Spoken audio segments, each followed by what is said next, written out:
이번 주 말씀 제목을 쉐마로 성육되는 실제 그렇게 잡았어요. 제 뜻은 맛보아 아는 실제예요. 제목 그렇게 하면은 맛보아 안다는 말을 마음대로 해석할 수 있기 때문에 제목은 쉐마로 성육된다 그렇게 했어요. 실제는 입체지요. 실제는 입체예요. 현상은 평면뿐이에요. 그러니까 그 깊이의 맛과 멋을 느끼는 것이 실제를 즐기는 것이죠. 이 세상의 모든 것은 다 먹지요, 모든 동물이. 그런데 자연 다큐멘터리를 많이 보신 분들은 느꼈을지 모를 텐데 동물은 그냥 먹습니다. 배를 채우기 위해서 먹어요. 우리 사람이 데리고 산 반려동물들은 좋아하고 싫어하는 것이 있지만은 테이스트를, 그 맛을 느끼는 건 아니에요. 맛을 느끼는 것은 인간만의 특징이에요. 또 교미도, 동물의 교미는 전부가 종족 보존이죠. 본능적인 행위죠. 그러나 인간만이 그 행위 속에서 친밀감을 느끼고 그 친밀감 안에서 서로의 존재감을, 사랑받은 나로서의 그 기쁨, 존재감을 느끼고 하나됨을 느낄 수 있는 것은 인간밖에 없어요. 그래서 이 온 우주가 하나님의 신비로 충만합니다. 식물, 동물도 보면 신비해요. 동식물처럼 생존만 하려고 하면은 그냥 본능만으로 있는 게 더 복되어요. 깨끗하니까. 동물이든 식물이든. 그 동물이 잡혀 먹을 때 막 나 약하다고 너 왜 잡아먹냐 막 저주하면서 그런 거 봤어요? 죽을 땐 그냥 죽어요. 깨끗해요. 그런데 인간이 이 본질계를 느끼게 창조된, 맛을 느낄 수 있는 인간이 맛을 느끼지 못하면 이건 저주예요. 왜냐 그러면 맛을 느끼는 존재인데 맛을 느끼지 못하기 때문에 무언가 무적행적 허물을, 그래서 무적행적 집착, 무적행적 욕심을 가지고 살아요. 그게 세상에서 사는 우리예요. 세상에 이렇게 어리석은 삶을 계속 살아가는 이유가 생명의 맛을 전혀 몰라요. 생명의 신비를 누리지를 못해요. 그러니까 뭔가가 있기는 있는데 안 채워지죠. 그래서 쓸데없는 욕심을, 이 현상의 욕심을 부리면서 이렇게 취해진 것이 오늘 인간의 삶의 모습이에요. 영상을 하나 나누겠습니다. 겨울철 사냥은 헛개나무 열매를 먹습니다. 헛개나무 씨앗의 자연 발화율은 3%. 그냥 뒀을 경우 거의 싹이 트지 않죠. 식물이 씨앗 껍질을 매우 단단하게 만들었기 때문입니다. 하지만 사냥에게 먹히면 발화율은 30%까지 올라갑니다. 사냥의 위액이 두꺼운 껍질을 얇게 만들기 때문이죠. 씨앗이 얇아지는 동안 동물은 움직이고 씨앗은 때를 기다립니다. 그리고 결국 이동에 성공합니다.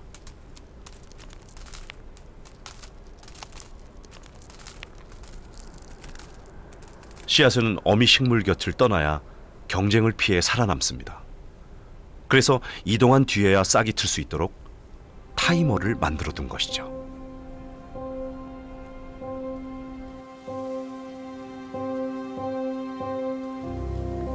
결국 씨앗은 거름까지 덤으로 얻어 건강하게 싹을 틔우게 되죠.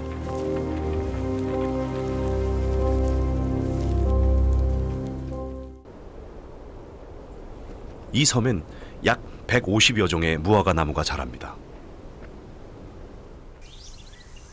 그중 이 무화과 나무는 특이한 곳에 열매를 맺습니다. 바로 땅바닥이죠.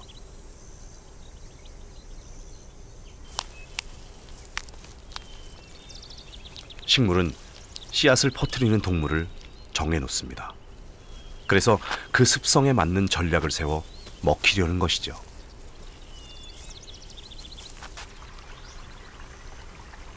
그러나 식물은 의존만 하지 않습니다.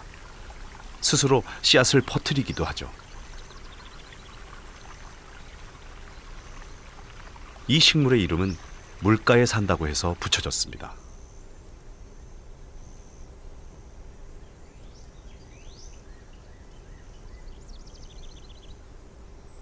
물봉선의 열매. 꽃말은 날 건드리지 마시오입니다.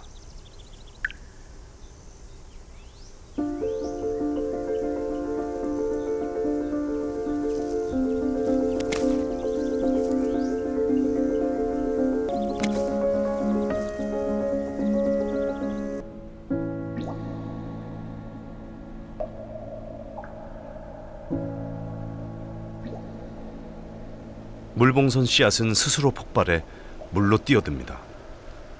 그래서 다시 물가에서 자랄 수 있게 되는 거죠.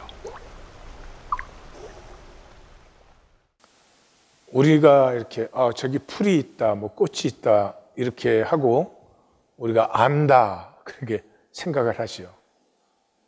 평면만 본 것은 아는 것이 아니에요. 식물학자가 저렇게 저 생명 속에 있는 신비를 깊이 얼마나 오랜 시간을 연구해서 저런 것을 찾아냈겠어요. 그때 안다, 맛보아 안다, 그런 것이에요. 우리가 세상 사는데 참 헛되게 사는 이유가 이렇게 사람 보면은 사람이 간단하지 않아요? 잘생겼냐 못생겼냐, 잘났냐 못났냐, 부자냐 가난하냐, 성공했냐 못했냐, 그 정도 보는 거잖아요. 근데 우리는 본다고 생각해요. 사람을 안다고 생각해요. 그건 사람을 아는 게 아니에요. 사람을 안다는 것은 사람 속에 있는 그 생명의 신비, 저 풀꽃 한 송이가 저를 지언정 하나님의 형상인 사람의 생명의 신비는 무한하죠. 그것을 알 때 실제를 안다, 사람을 안다, 그러는 것이에요. 보르네오 섬에 물루라는 지역이 있는데 거기는 열대 지역 중에서 가장 오래된 지역이고 강우량이 세상에서 제일 많아요. 그래서 비가 너무 오기 때문에 토양에 있는 모든 양분이 다 씻겨 내려가서 흙에 양분이 없어요. 그래서 그곳에 있는 식물 두 개를 제가 소개해 드릴 텐데, 하나는 국화지손이에요. 근데 씨를 맺어도 이 씨가 자라나기가 엄청나게 어려워요. 그래서 씨가 자기를 스스로 심어요. 이렇게 딱 비가 올 때 이 씨앗 길이의 1.5배로 딱 심겨야지 그 싹이 틀 수 있어요. 그래서 정확하게 1.5배. 그리고 씨가 각도가 틀어지면 발화를 못해요. 그래서 수직으로 심어요. 또 네펜데스라고 하는 식물은 땅에서는 양분을 가지고 올 수가 없기 때문에 할 수 없이 자기 스스로 양분을 획득해요. 한번 보십시오.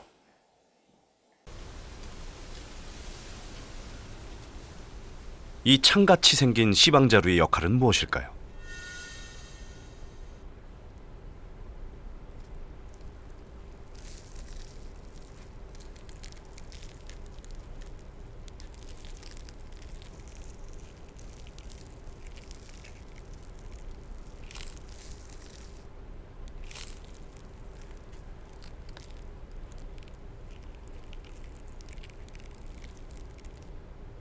이제 완벽한 형태의 씨앗이 떨어집니다.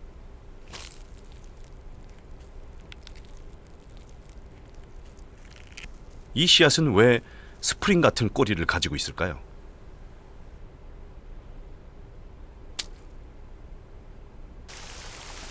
국화 지손이 씨앗은 바로 비가 올 때 펴지기 시작합니다.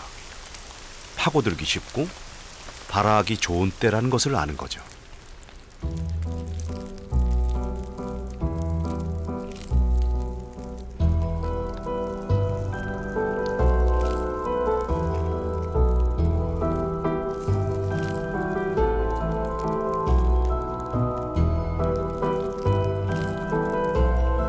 씨앗을 심는 최적의 깊이는 씨앗 크기의 1.5배. 씨앗은 이만큼을 거뜬히 파고 들어갑니다.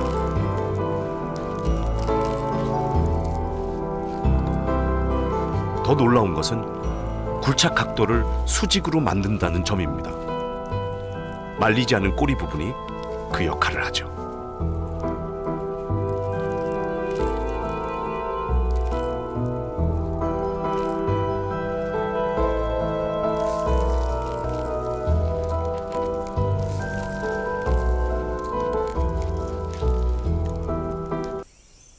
그래서 이곳의 식물은 영양분을 얻기 위해 독특한 기관을 만들어냈죠.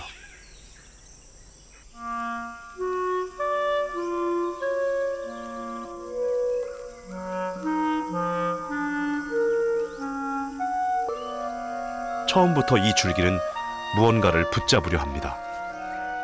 만약 붙잡을 게 없다면 무게를 버틸 스프링을 만듭니다. 나중에 이 줄기의 끝부분이 무거워지기 때문이죠.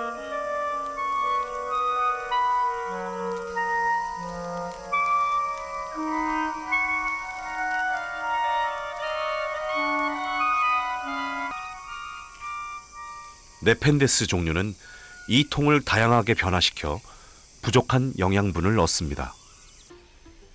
네펜데스는 터마이츠의 식성을 알고 있습니다. 통 입구의 하얀 띠가 그것이죠. 그리고 이것은 나뭇잎보다 훨씬 먹기 쉬운 먹입니다.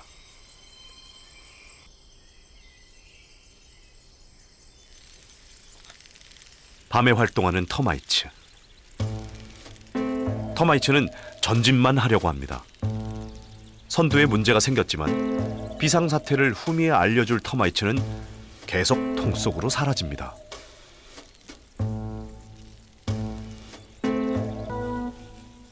계속되는 낙하. 터마이츠의 습성을 아는 네펜데스는 하룻밤새 수백 마리의 터마이츠를 익사시킵니다. 욥기에 보면은 그 하나님의 의가 도대체 무엇이냐? 왜 욥이 의로운 사람인데 고난을 받느냐? 그런 문제가 발생해서 세 친구가 뭐 죄 없을 리가 있나? 죄 있으니까 고난 받지. 또 엘리야라는 사람이 나타나서 네가 고난이 없는데 하나님 의가 있는데도 하나님에게 고난을 받는다고 해서 네가 하나님을 판단할 수가 없다. 그런 뭐 종교로서는 최상의 논리를 펼쳐요. 그 다음에 이제 하나님이 욥에게 직접 나타나셔서 그렇게 말합니다. 네 가지 물어봐요. 네가 천지를 아느냐? 이 하늘과 땅의 운행의 이 조화 신비를 아느냐? 그 다음에 네가 생명 신비를 아느냐? 산염소가 새끼 치는 때를 아느냐? 그게 안 잡아먹히고 살아남는 것이 어때서 그런지를 네가 아느냐? 그 다음에는 이제 의에 대해서 의가 무엇인지 네가 아느냐? 그 다음에 마지막으로 네가 영계를 아느냐? 네가 본질 세계에 대해서 뭐 아는 게 있느냐? 그때 이제 욥이 내가 주께 대하여 귀로 듣기만 하였사오나, 그러니까 지식으로만 알았어요. 종교에서 다 듣고 아는 거 평면으로. 이제는 눈으로 주를 배웁나이다. 이제 실제를 만났습니다. 그러므로 내가 스스로 거두어드리고 티끌과 제 가운데서 회개합니다. 실제를 만나면 항상 회개가 나옵니다. 남편이 의가 많다고 주장을 하다가도 아내의 실제를 만나면 반드시 회개하게 되어 있어요. 또 바이스 벌써 똑같죠. 그래서 하나님이 우리에게 신성을 주셨잖아요. 하나님의 형상을 주시고 다스림을 위임했어요. 다스림을 위임했다 그 말은 뭐 다스려라, 물론 그런 말이 있겠죠. 다스릴 수 있다는 말은 내 마음대로 선택할 수 있다는 선택권을 주셨어요. 근데 무엇을 선택해요? 테이스트. 정말로 좋은 것을 선택할 수 있는, 당장에 맛있다고 사탕만 먹는 게 아니라 몸에 좋은 건강식을 선택하는 것처럼 지금 평면에서 편하려고 하는 것이 아니라 이 본질계에서 영원한 영적 세계에서 진정으로 가치가 되는 것을 선택할 수 있도록 다스림을 주셨다 이 말이에요. 그래서 모세오경의 결론은 생명을 택하라. 그 생명, 다 생명 살고 있는데 무슨 생명을 택하라예요? 그 말은 생명, 이 다스림으로 가꾼 생명 맛. 생명은 저절로 피어나지 않지요. 고난을 이겨내야 되고 유혹을 이겨내야 되고 좁고 어려운 길을 가고 그렇게 해서 생명은 가꾸어지고 피어나는 것이죠. 다스림으로 가꾼 생명 맛을 택해라. 생존의 설탕 맛이 아니라. 예? 생존은 돈만 있으면 마음대로 할 수 있잖아요. 예? 같은 100불짜리 주는데 인격 좋은 사람이 주는 100불짜리는 150불로 쳐주고 내가 주면 50불로 치나? 아니죠. 예.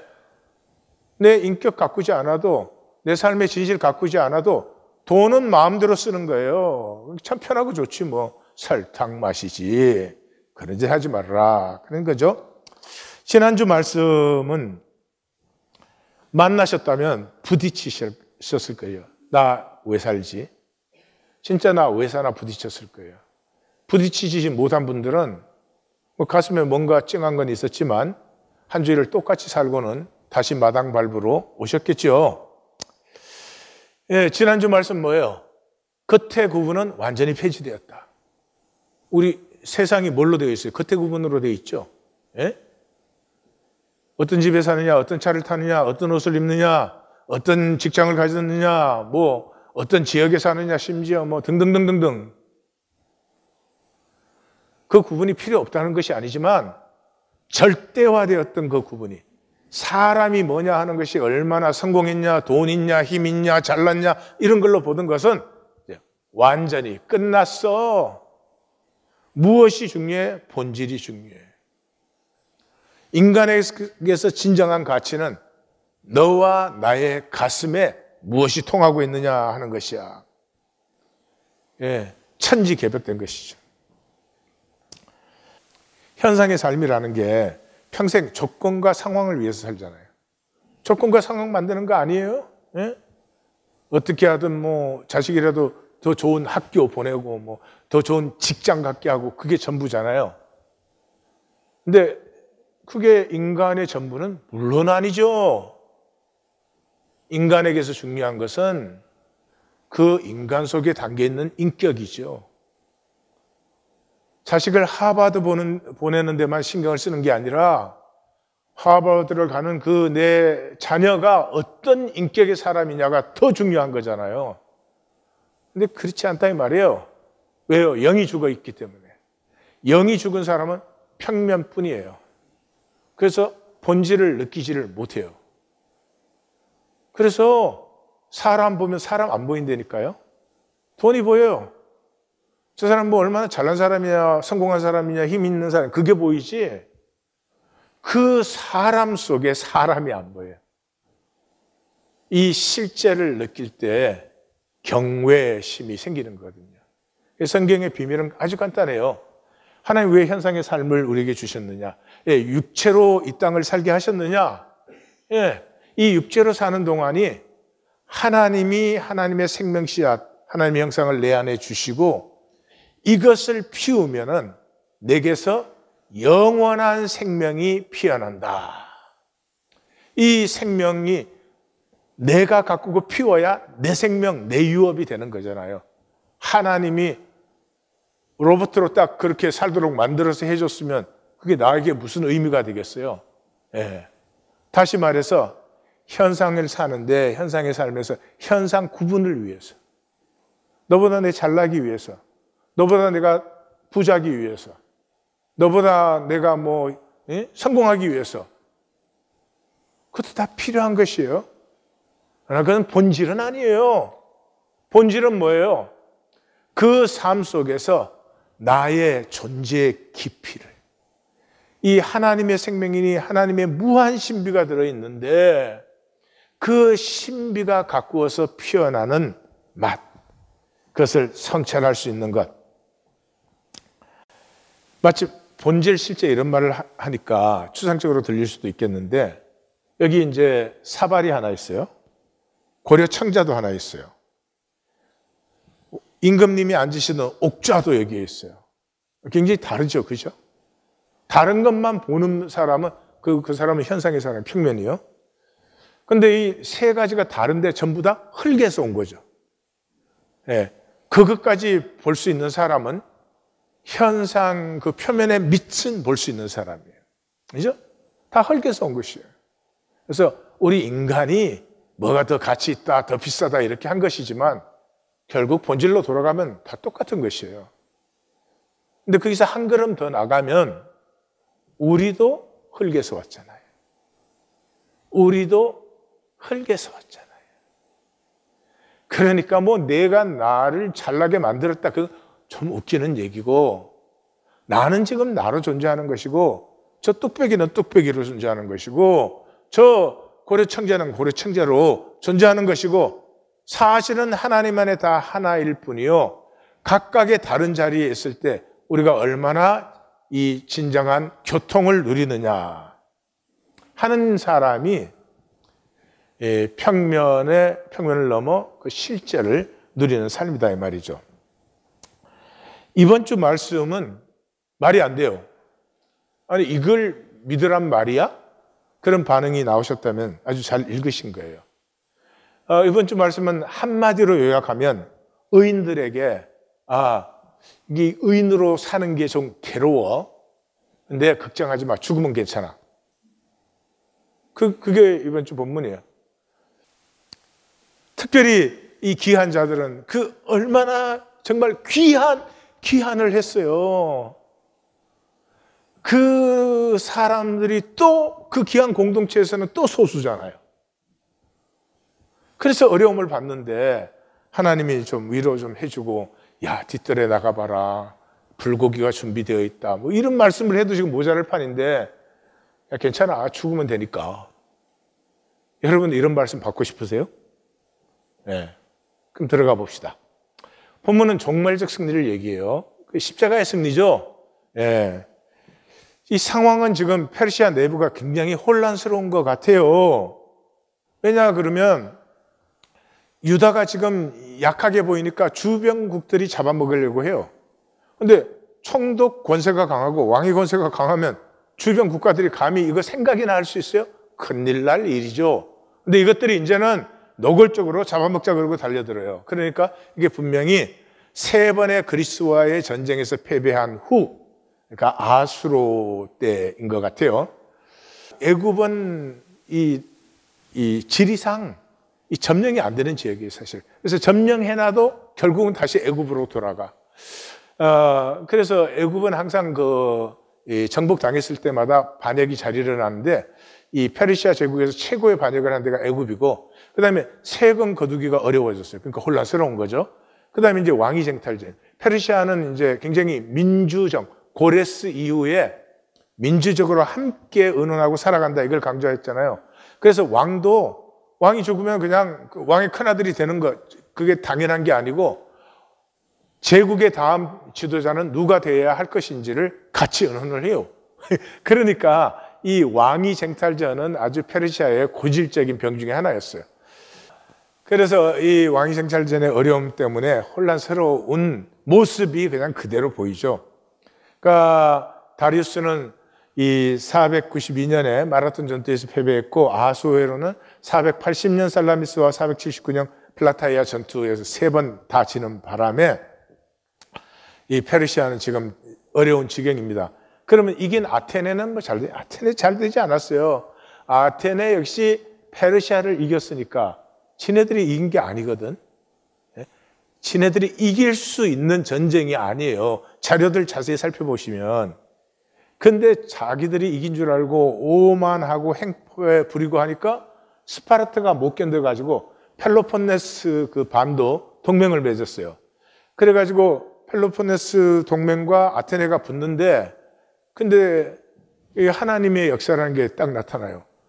그 같은 반도 지역인데 아테네에만 전염병이 싹 돌아요.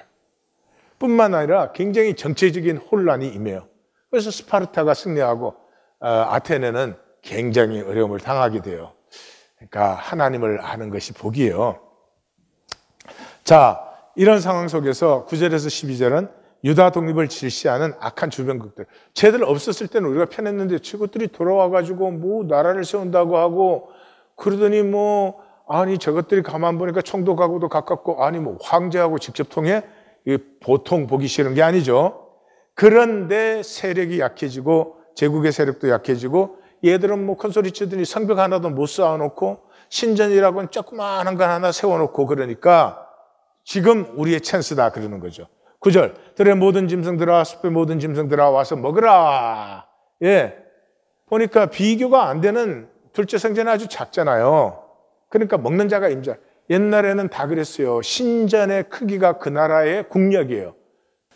예, 그러니 뭐 이것들이 조그마한 성전 하나 지어놓고는 저러고 있으니까 이 제국의 세력이 약해지니까 자 이제 먹는 자가 임자다 그러는 거죠. 10절 이스라엘의 파수꾼들은 다 맹인이요 다 무지하며 벙어리 개들이라 지치 못한다. 다 꿈꾸는 자들이요 누워있는 자들이요 잠자기를 좋아하는 자들이니 아니 전애들이 뭐 파수를 써? 아니 성벽도 없는데 뭐 파수를 써?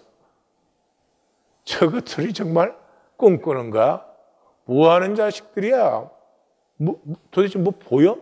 아니 성벽도 없는데 뭘 파수를 써? 예, 그러는 거죠. 그러니까 항상 세상은 본질 세계를 볼 수가 없어요.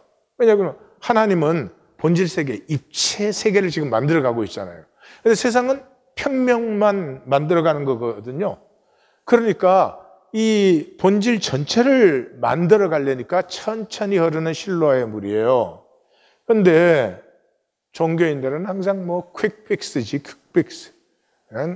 자랑이 항상 그거예요. 개척한 지 뭐 10년 만에 뭐 이민교회는 몇천 명이 모였다. 그런 11절 이 개들은 탐욕이 심해 족한 줄 모르고 다 악한 우리 번역에는 목자로 나오지만은 70인역에는 윗get대로 나와요. 다 악한 자들이요. 다 제 길로 자기 이익만 챙기는 자들이라.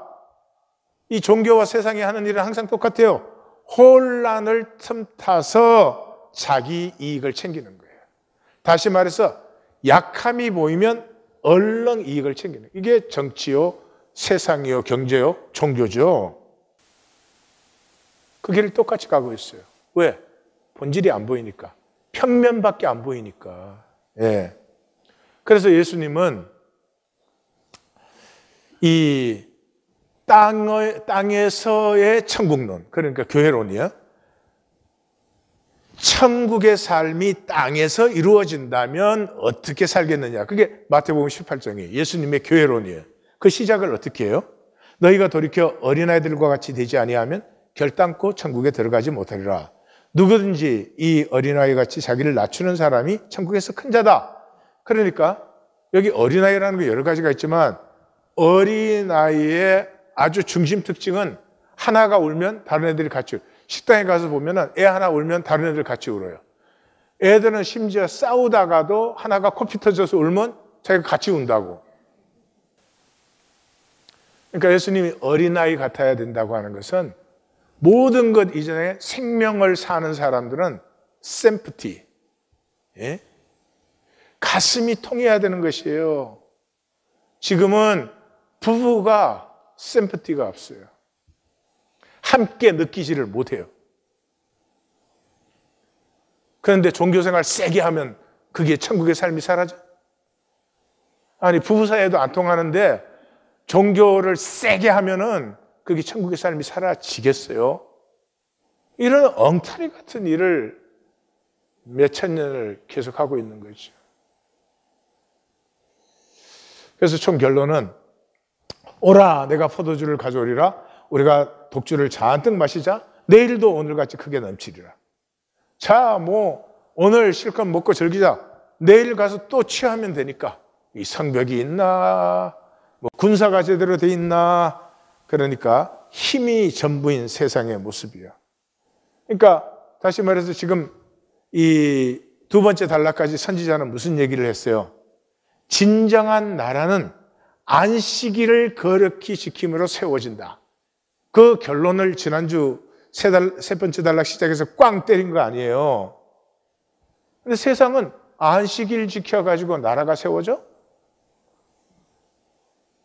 성벽이 있어야지, 성전이 있어야지. 세상은 그러는 거죠. 나라가 뭐예요? 나라가 사람들이 모여서 함께 의지하면서 적에게서 자신을 지켜서 그렇게 평안한 삶을 만드는 게 나라 아니에요. 그러면 성벽하고 성전만 크고 세면 되는 거겠어요? 상식적으로 아니잖아요. 예? 정의를 쉐마하고 가슴에 킵하고 의를 행하고 살고, 그 이유가 뭐예요? 한 사람 한 사람이 귀하기 때문 아니에요. 예? 사람이 값어치 없으면 뭐 그렇게 살 이유가 없죠. 그 한 사람 한 사람을 귀하게 생각하는 곳에 진정한 나라가 세워진다. 이건 뭐 상식적인 얘기인데 세상은 그걸 보면 우습다 이 말이에요. 아니, 미사일이 있어야지 무슨 뭐 안식일 거룩히 시켜서 나라가 세워져. 이게 사랑과 힘을 몰라서 그래요. 사랑과 힘은 반비례해요. 예, 이게 이제 십자가의 비밀과 유업이기도 하죠. 이 사랑과 힘의 반비례라고 하는 것은 웰렛 왈라라고 하는 이제 사회학자가 그 말한 사회학 이론인데, 뭐 이 사람, 그러니까 미국 사람들 이름 짓는 게 저는 참 좋아요. 이 사람이 웰렛 왈라 from 왈라 워싱턴이에요. 워싱턴의 왈라 카운티가 3만 한 2천 명밖에 안 사는 조그만한 카운티예요. 근데 아이 이름을 윌러드라고 줬어. 그리고 라스님이 왈라야. 그러니까 그 굉장히 오래 산 사람들에게. 이 사람 학교 같은 데 가면 자기 소개 윌러 왈라 from 왈라 워싱턴. 그런데 불행하게도 부모도 자기도 이혼을 했어요. 그 이혼하는 과정에서 발견했어요. 사랑과 힘은 반비례한다. 이혼을 하는 과정에서 이렇게 사랑하는 쪽은 이혼하고 싶지 않잖아요. 그러니까 사랑하지 않는 쪽은 자기가 마음대로 할 수 있어요. 근데 사랑하는 쪽은 요구대로 해줘야 돼. 그래서 사랑과 힘은 반비례한다. 그러니까 그 힘과 사랑은 반비례할 수밖에 없어요. 그러니까 그 말은 뭐예요? 힘은 참된 힘이 될 수가 없어요. 예. 사랑이 없는 힘은 언제나 파괴할 뿐이지 창조를 못하잖아요. 그러니까 지금 세상을 보세요. 그 엄청난 돈을 들여가지고 무기를 만들어서 뭐 해요? 무기 만들어서 무기에 만든 나라의 백성들, 가난한 사람들 많은데 조금이라도 더 잘 살게 해줘요? 아니요. 저쪽이나 이쪽이나 파괴하는 것밖에 없잖아요. 그런 어리석은 삶을 살아요. 왜? 평면밖에 모르니까. 실제를, 본질을, 영을 모르고 삶을 보는데, 사람이 사람을 보는데 사람의 신비를 보지 못하고 얼마나 부자냐, 얼마나 성공했냐, 얼마나 잘났냐, 얼마나 더 힘있냐, 그거밖에 못 본단 말이에요. 그리고 그걸로 자기를 또 아이덴티파이 한단 말이에요. 그러니 삶이 참 불쌍하지. 근데 불쌍한 것에 끝나는 게 아니고, 그러니 평생을 열심히 살았는데 실제를 살아본 적이 없잖아요. 전부 평면에 껍질 만드는 거였잖아요. 예? 실제를 살아본 적이 없죠. 그러니까 하늘 그대로 되어서 바깥 어두운 데서 슬피 울며 이를 가는 거예요. 그때는 거짓이 다 사라졌잖아요. 본질의 세계에서는 진리가 온전히 나타났잖아요. 그 많은 시간에,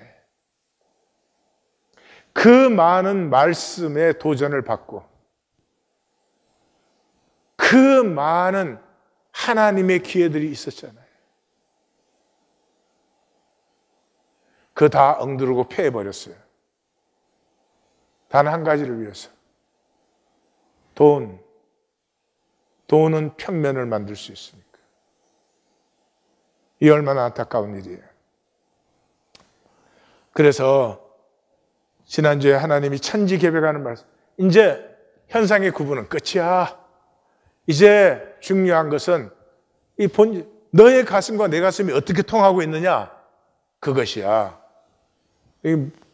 못 만나면 계속 사람 앞에서는 괜찮은 척하고 다니겠죠. 불쌍한 것인데. 거기에 대한 오늘 본문이 1차 반응이에요. 세상의 반응이에요. 세상의 반응은, 이야, 공짜 먹잇감 생겼다, 신나게 먹자. 다음 주 본문은 2차 반응이에요. 종교의 반응이에요. 유다 네베의 종교인들의 반응을 우리가 보게 될 것이에요. 자, 그래서 57장 1절에서 의인은 죽어도 마음에 드는 자가 없고 진실하니 거두어감을 당해도 깨닫는 자가 없다. 오히려 의인들이 악인들에게 잡혀간다. 무슨 말이에요? 이 세상에는 의가 관심이 아니에요. 종교인들은 의가 관심이 아니에요. 성도님들 묻습니다. 하나님 믿을 때 의를 살고 싶어서 믿으셨어요? 내가 정말 그 나라와 그 의를 구해야 되겠구나. 그래서 믿으셨어요? 의에 관심이 없어요. 의를 구하지 않아요. 실제로 악을 구해요. 왜요? 이익이 되니까. 그러니까 악을 구하되 표만 안 나면 된다. 표 나요? 자기만 자기가 표 안 나는 걸로 착각을 하고 있지. 표가 나요. 이익만 챙기는 사람들 불쌍해요. 안타까워요. 의인은 허상의 현상에는 현현될 수가 없잖아요. 그러니까 항상 죽음 후의 열매예요. 이순신 장군도 죽으신 후에야 우리가 뭐 이순신 장군 그렇지. 이순신 장군 살았을 때 누가 이순신 장군 대접해 준 사람 있어요? 없어요. 그리고 오늘 본문이 맞는 거예요. 고난 받는데 좀 참아 죽으면 괜찮으니까. 그걸 살 사람이 있을까요? 그걸 사는 게 남은 자들이에요. 그걸 사는 것이 남은 자들이에요. 그리고 말씀드립니다. 분명히 있습니다. 안 사는 사람은 돌아보면 다 안 사는 것 같죠. 자기가 안 살기 때문에 다 안 살다고 보이는 거예요. 있습니다. 특별히 하나님 교회는 다른 곳에 비해서 많은 사람이 진실로 따르고 있습니다. 찾으십시오. 나도 살고 싶으면 찾으십시오. 그럼 보일 것입니다. 함께 가는 길은 항상 쉬우니까. 그래서 히브리서는 그렇게 말하잖아요. 예, 이 사람들이 다 믿음을 따라 죽었으며 약속을 받지 못하였을 때 그것들을 멀리서 보고 환영하며 또 땅에서는 외국인과 나그네 임을 정연하였다. 현상의 세계에서는 의가 열매 맺을 수 없어요. 의를 사는 사람은 본질의 열매 맺고 피어나는 의를 바라봄으로 사는 거예요. 그래서 현상에서는 외국인과 나그네처럼 살아요. 너무 세상에 잘 어울리지 마세요. 어색하고 왠지 불편해야 됩니다. 예. 하나님을 아는 자는 세상의 인정에 목마르지 않아요. 그저 남이 어떻게 볼까? 남에게 좀 대접받으면 살만 나는 것 같고 그저 사람이 어떻게 보는지밖에 관심이 없이 자기 성찰은 없이 남이 나를 뭐라고 해도 내 진실은 무엇인가? 나는 생명을 가꾸고 있는가? 내가 산 삶의 날짜 수만큼 의의가 자라나고 있는가? 그것이 나의 관심이 돼야지. 남들 칭찬해줘도 믿지 마세요. 왜냐 그러면 칭찬해준다는 건 지가 좋다는 거예요. 지가 싫은데 칭찬 안 해줘. 그리고 2절에 그들은 평안에 들어갔나니, 샬롬에 들어간. 저는 본문 처음 읽을 때 여기 딱 읽을 때 너무 화가 나더라고요. 아니 뭐 고생 뭐 계속 말하더니 그들은 평안에 들어간다니. 이게 한마디로 이렇게 이게 뭐야 정말. 예, 그랬는데 이제 묵상이 계속 반복되어서 이제 마감이 되니까 그 한 가지가 분명히 지더라고요. 바른 길로 가는 자는 그들의 침상에, 그 구약에서 침상에서 편히 쉰다는 것은 영원한 안식을 말해요. 편히 쉬리라.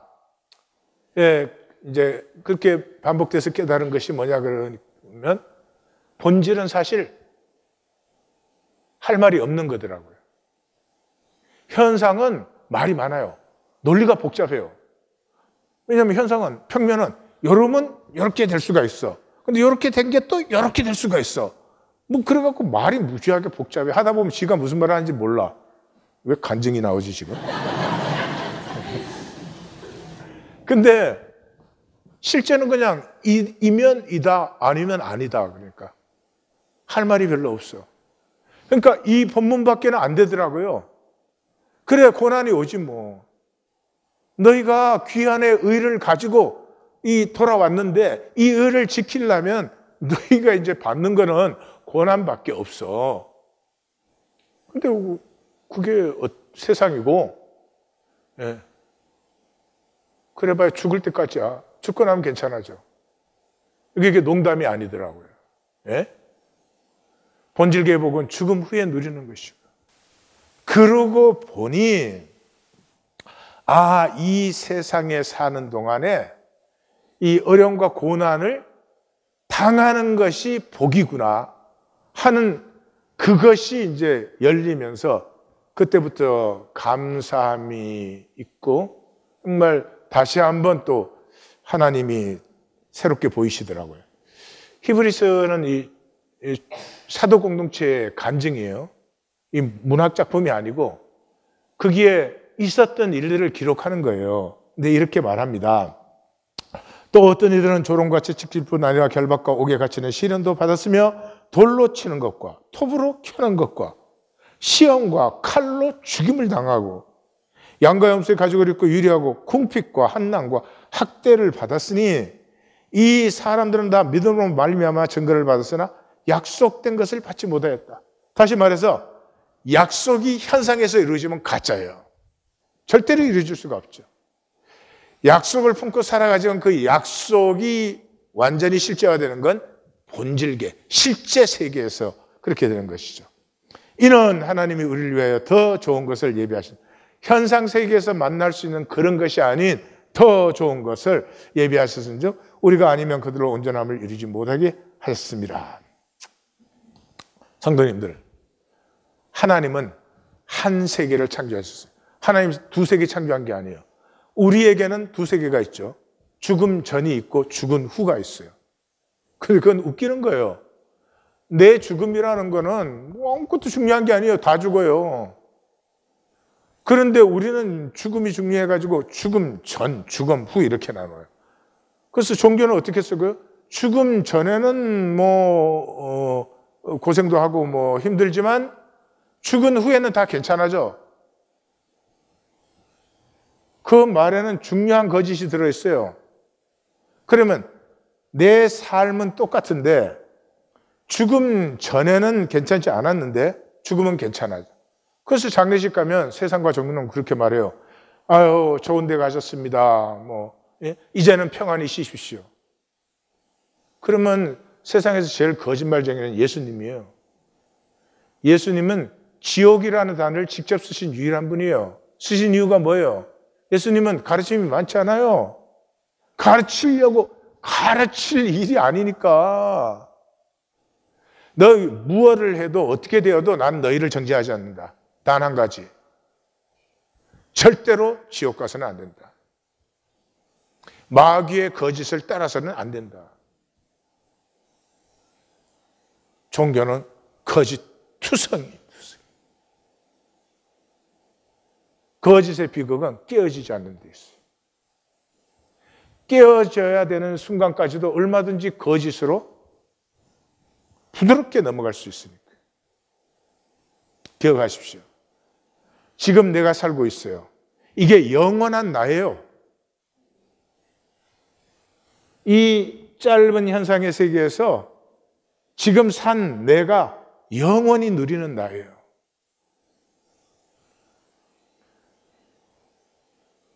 이 현상의 삶에서 하나님의 씨앗, 하나님의 생명이 내 안에서 피어나지 않으면 슬픈 일이에요. 바깥 어두운 곳에서 영원토록 슬피 울 수밖에 없는 일이에요. 이 말씀을 심화하는 삶은 이 현상 세계에서는 약자로 사는 삶이에요. 약자로 사는 삶이에요. 오른밤을 때리면 왼밤을 돌려대는 것이고, 고발하여 속옷까지 잡으면 겉옷까지 가는 것이고, 원수를 사랑해야 되고 박해하는 자를 위해서 기도해야 되고, 기도하고가 아니에요. 본질의 사람은 그렇게 돼요. 왜냐 그러면 현상밖에 모르는 그 사람이 너무 불쌍해 보이기 때문에. 그래서 나무에 찔림을 당하고 상함을 받고 징계를 받고 스룹바벨처럼 때리는 자에게 등을 맡기고 수염을 뽑는 자에게 얼굴을 맡기고 침 뱉는 자에게 거역하지 않는, 예수님처럼 십자가에 못 박는 자들을 위해서 기도하는 아버지여 저들의 죄를 사하여 주옵소서, 저들이 하는 것을 알지 못하나이다. 본질의 사람이기 때문에 현상에 가치를 두지 않아요. 그러니까 현상과 싸울 수가 없어요. 그래서 무저항 비폭력적 삶이 되어요. 두 가지예요. 첫째, 이미 이긴 자고. 나는 실제, 이거 지금 육체 딱 벗으면 영원한 실제에 나는 이김을 갖고 있잖아요. 그 다음에 이 현상의 거짓은 내가 부딪혀주면 부딪혀줄수록 더 실제가 되잖아요. 네. 그래서 그냥 순전한 삶이 되는 거예요. 집으로에서 상우 할머니 같은. 그냥 순전하게 사는데 그 권세를 막을 것이 없다 이 말이죠. 종교는 복과 구원을 폐하는 저주예요. 사랑하는 성도님들, 종교는 복과 구원을 폐하는 저주예요. 차원 전환이 안 돼요. 거듭남이 안 돼요. 교회당 많이 다니셨죠? 지금 다른 차원 살고 계세요? 현상 차원을 살던 내가 본질 차원을, 그 본질 세계의 신비한 맛을 알기 때문에 이 현상 세계의 어려움을 능히 이길 수 있는 실제를 맛보아 아는 그 기쁨과 권세가 없잖아요. 그런데 종교생활 계속 하시면 그건 너무 안타깝잖아요. 너무 안타깝죠. 전 종교생활을 가만 생각해 보면 100만 불짜리 수표를 휴지로 사용하는 거예요. 하나님의 이름을 한번 부를 때가, 예수 그리스도를 주님이라고 부를 때 그 가슴은 얼마나 복된 가슴인데, 이것을 그냥 공기의 울림으로 끝내버려요. 그 실제를 맛보아 알지 못하고 섭리를 없이 살기 때문에, 섭리를 누리지 못하기 때문에 돈 내고 숨 쉬는 사람들, 공기는 그냥 숨 쉬면 되는데, 그러니까 내가 하나님과 동행하면 이 육체가 먹고 사는 것은 여호와 이래로 다 와요. 내가 만든 것보다 훨씬 더 풍성하고 편안하게 옵니다. 예? 그런데 그거를 내가 만들어야 돼요. 그거 만드느라고 생명 폐하고 다 폐하고 하나님 폐하고 하나님과 관계 폐하고 그 숨 쉬는데 돈 내고 숨 쉬는 거야. 자기가 만들어야 되니까. 실제로 지금 그러더라고. 한국에서 사람들이 돈 제일 많이 쓰는 게 건강이래. 이게 미친 거 아니에요? 건강 돈으로 살 수 있어요? 건강 돈으로 못 삽니다. 예? 그거 다 장사꾼들이 속이는 거예요. 건강하시고 싶으면 첫째로 영이 맑으셔야 돼요. 영이 맑으면 마음이 힘을 얻어요. 그럼 육체는 건강하게 되는 거죠. 예. 자, 문제는 한 가지죠. 실제. 우리가 실제를 못 느껴요. 영, 본질, 무한 영원. 이거 말로 아는데 못 느끼는 데 있잖아요. 못 느낀단 말. 못 느낀다는 말은 나에게 실제가 아니다 이 말이죠. 어떻게 실제돼요? 쉐마하면 실제돼요. 삶은 실제가 되는 거예요. 근데 지금 와서 쉐마 안 돼요. 종교생활 하시던 분, 이게 한 10년은 걸리는 일입니다. 근데 지금 그거를 할 수는 없고 지금 상기분 하시면 돼요. 상기분은 쉐마에 반을 끝이에요. 이 세상에 하루에 주님에게도 3번 얼마나 복된 것인데 그걸 안 하냐고. 말씀 만나기. 일주일에 토요일 새벽 한 번. 새벽도 아니지. 6시 뭐 아침이지 아침. 그 예배를 내 마음대로 드리고 내 여유 따라 드리고 때로는 바쁘면 때려치우고 그러시고 하나님 믿는다 그래요? 그건 제가 생각하는 그건 너무 양심이 불량한 거지. 너무 거짓과 사기에 능한 거지. 그러시면 안 돼요. 하나님을 믿는다 그러면 모든 것 이전에 바늘끝만한 진실은 있어야 돼요. 내가 토요 예배 한번 제대로 못 드리는군요. 하나님 나 어떻게 해요? 불쌍히 여겨 주세요. 그렇게 해야죠. 이 사람이 아까 우리 시작할 때 모든 것은 본능대로 살면 하나님 창조한 비밀을 누려요. 근데 사람은 다스림의 권세를 받았기 때문에 본능대로 살면은 악이 발생해요. 반사능이 유출되는 거예요. 그래서 인간이 본능으로 살면은 상황을 절대화시키는 거잖아요. 조건을, 현상, 평면을 절대화시키는 거잖아요.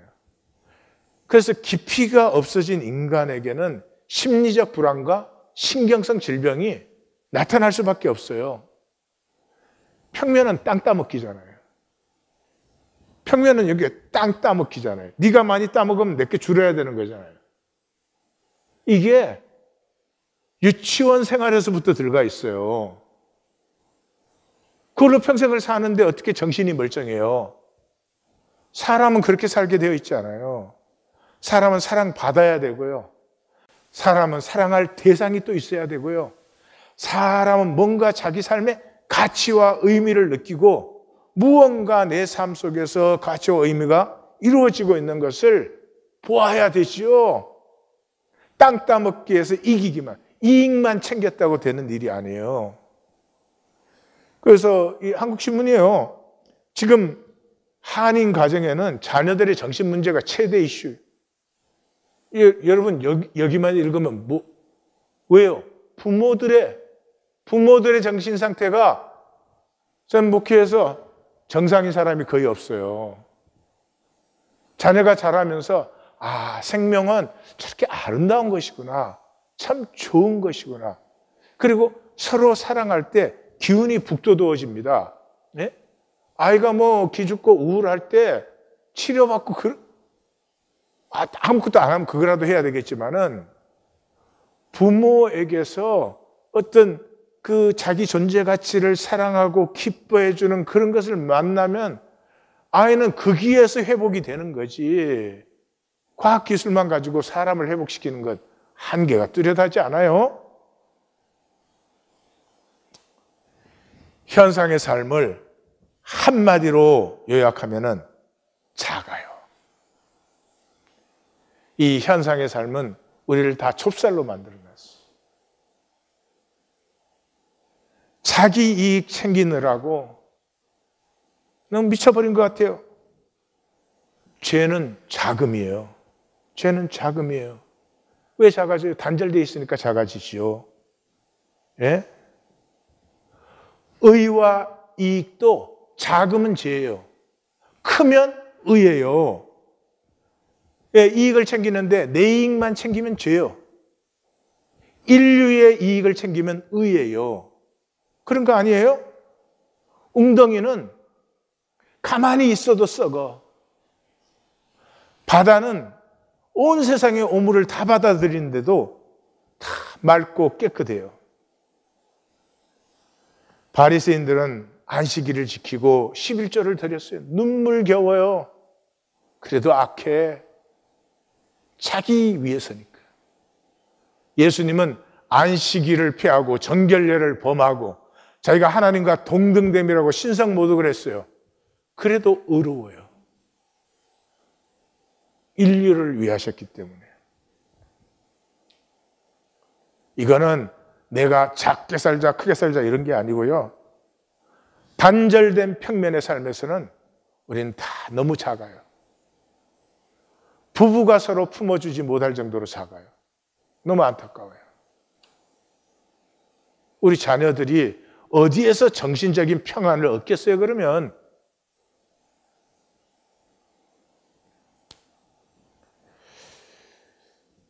본질의 삶에서는 다시 말씀드려요.